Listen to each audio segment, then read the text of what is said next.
Seperti biasa, Nasional 5 diteruskan dengan laporan langsung negeri-negeri. Kita teruskan bersama Bu Mawen dari RTM Sarawak. Silakan.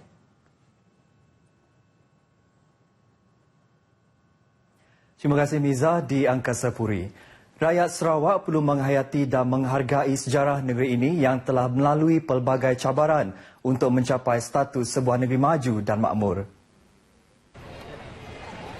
Menurut Ketua Menteri Sarawak, Datuk Patinggi Tan Sri Haji Adnan Satem, sejak mencapai kemerdekaan daripada jajahan British pada 22 Julai 1963, Sarawak telah menunjukkan kemampuannya untuk mentadbir sendiri rakyatnya. Tambahnya, masa hadapan Sarawak menjadi lebih cerah lagi dengan penubuhan Malaysia pada 16 September 1963. Berucap pada majlis memperingati sejarah kemerdekaan Sarawak 22 Julai 1963, 15 September 1963, beliau berkata, rakyat juga perlu berbangga dengan pencapaian pembangunan negeri selama ini yang telah membuka ruang kepada rakyatnya untuk terus maju ke tahap yang lebih tinggi. Sementara itu, Tan Sri Adnan memberitahu, beliau sendiri amat bersetuju dengan tuntutan otonomi Sarawak, namun bertegas bahawa Sarawak tiada hasrat untuk keluar daripada Malaysia.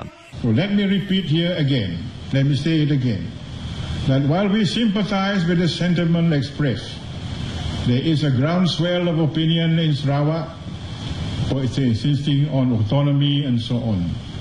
We subscribe, we welcome that, but not to the extent of seceding for the federation. We are Malaysia once, we are Malaysia now, and we shall be Malaysia forever in years to come. Menurutnya lagi, sebuah jawatan kuasa khas telah pun ditubuh untuk membincangkan tuntutan otonomi Sarawak ini dengan pihak persekutuan. Pada majlis itu, menyaksikan detik-detik sejarah Sarawak mendapat kemerdekaan dilakon semula dalam sebuah persembahan khas berjudul Imbasan dari Penjajahan bagi memperingati tarikh bersejarah itu. Turut hadir Yang di-Pertuan Negeri Tun Pehin Sri Haji Abdul Taib Mahmud serta isteri Toh Puan Datuk Sri Ragat Kurdi Taib, isteri Kepada Ketua Menteri Datin Patinggi Dato' Hajah Jamilah Haji Anu, semua menteri-menteri kabinet, ahli-ahli kenamaan, ketua masyarakat dan ketua-ketua jabatan. Perhimpunan 22 Julai Sarawak Merdeka, Anjuran Sarawak for Sarawakian S4S dan Persatuan Daya Iban Sarawak Sadia berlangsung dengan aman meskipun hasrat penganjur untuk mengadakan perarakan tidak mendapat kebenaran polis. Orang ramai mula berkumpul di kawasan Padang Jubli di Padungan seawal pukul 7 pagi sebelum bergerak ke Padang Rekreasi Song Keng Hai untuk acara perhimpunan. Orang ramai yang hadir turut menandatangani petak yang disediakan oleh penganjur sebagai tanda sokongan terhadap tuntutan referendum dan tarikh 22 Julai untuk diberi cuti umum. Jurnal sendiri itu sebab tugas kita untuk memberi kesedaran kepada rakyat Sarawak bahawa hari itu 22 Julai adalah hari kemerdekaan Sarawak dan kita menuntut untuk public holiday lah pada masa yang akan datang. Di Padang Merdeka, suasana aman dengan kawalan anggota polis trafik di persimpangan jalan bagi mengawal pergerakan lalu lintas ke pusat bandar. Orang ramai mula bersurai pada pukul 11.30 pagi selepas penganjur program meminta hadirin menghormati arahan Ketua Polis Negara untuk tidak mengganggu ketenteraman awam. Lebih daripada 5,000 penyokong gerakan tersebut menghadiri perhimpunan itu. Tiada sebarang insiden provokasi dikesan sepanjang acara tersebut berlangsung. Orang ramai dinasihat supaya tidak menyebarkan maklumat yang tidak pasti kesahihannya, terutama di media sosial. Ini bagi mengelakkan salah faham dan kekeliruan dalam kalangan pembaca sehingga boleh menimbulkan perbalahan dan sengketa. Dato' Bandar Miri Lauren Lai berkata mana-mana individu yang hendak berkongsikan maklumat perlu mengenal pasti dahulu kesahihan maklumat tersebut. Ini kerana tindakan mereka menyebarkan maklumat yang tidak sahih menyebabkan implikasi serta kesan tertentu terhadap sesetengah kelompok masyarakat, terutamanya membabitkan sensitiviti kaum dan agama. Sehubungan dengan itu, beliau turut menasihati orang awam supaya mempunyai rasa tanggungjawab apabila menggunakan media sosial. Beliau berkata demikian selepas melancarkan majlis pelancaran kedai DG di Miri. Turut hadir pada majlis pelancaran tersebut Ketua DG Wilayah Sarawak, Benny Wee. Beliau mendedahkan bahawa DG Telecommunication Sdn Berhad akan mengembangkan liputan 4G jalur lebar kelajuan tingginya ke Samarahan dan Sibu pada akhir tahun ini. Ketika ini, liputan itu hanya terdapat di Bandaraya Kuching, Bintulu dan Bandaraya Miri.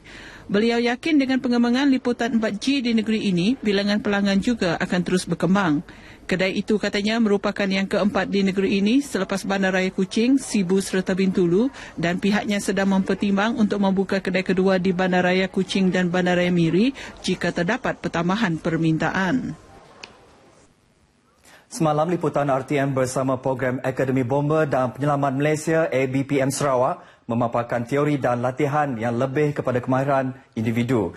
Untuk siri kedua, program usaha sama berita ehwal semasa BES dengan Jabatan Bomber dan Penyelamat Malaysia JBPM Sarawak kali ini lebih menjurus kepada latihan berkumpulan bagi memaparkan pentingnya semangat berpasukan dalam jayakan sesebuah operasi.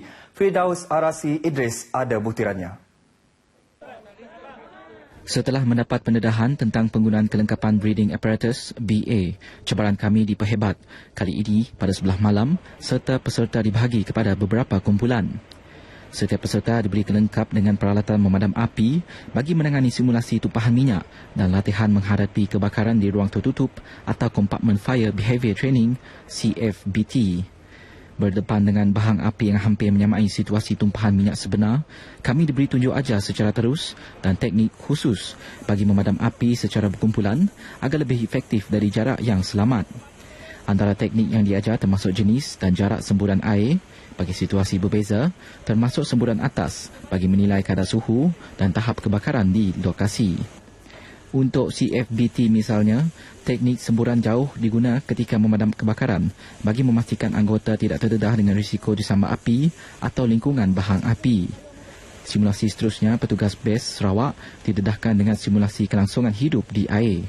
Kami diarah terjun ke air dengan menggunakan teknik khas bagi memudahkan apungan sejurus berada di dalam air. Kami turut didedahkan dengan teknik kelangsungan dengan membuat bulatan ketika mengapung diri di permukaan air dengan tujuan dapat saling bertahan. Ini terutamanya jika berlaku sebarang kecemasan di laut apabila arus gelombang akan menjadi risiko utama memisahkan kumpulan-kumpulan yang terselamat. Kami turut didedahkan dengan teknik melibatkan kerjasama kumpulan sehingga 5 orang untuk berkayuh menggunakan tangan bersama mengemudi ke kawasan yang selamat. Melalui latihan berpasukan inilah membuktikan bahawa semangat berpasukan amat perlu ditunjukkan oleh setiap peserta bagi membolehkan semua mangsa berjaya diselamatkan. Pada hari terakhir, kami berkesempatan menyaksikan latihan pasukan Multi-Skill Team MAS dengan menaiki helikopter milik unit udara bomba. Bagi kebanyakan peserta, pengalaman menaiki helikopter dan melihat sendiri latihan MAS yang dikemudi secara taktikal merupakan satu pengalaman yang sukar diperolehi. Sesungguhnya kursus 3 hari tersebut walaupun tampak singkat tetapi padat dengan pelbagai ilmu dan kemahiran baik kepada individu ataupun secara berpasukan.